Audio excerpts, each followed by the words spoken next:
I used 4 potatoes for this recipe. Cut them into wedges. You will cut into 2 parts first, then now cut into smaller pieces accordingly. I'd also soak the potatoes in cold water for about 10 minutes. It helps them to be more crispy. If you have time, do so.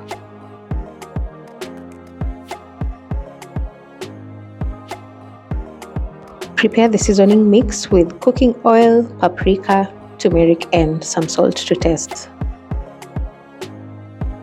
Meanwhile, preheat your oven at 200 degrees Celsius for 10 minutes.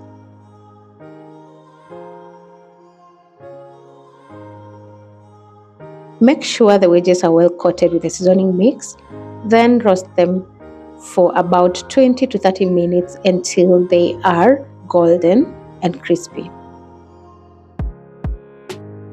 That's another addition to your food diversity household plan. Thank you for watching. Keep it here for more food and agricultural content. I will see you in the next one. Kwaheri.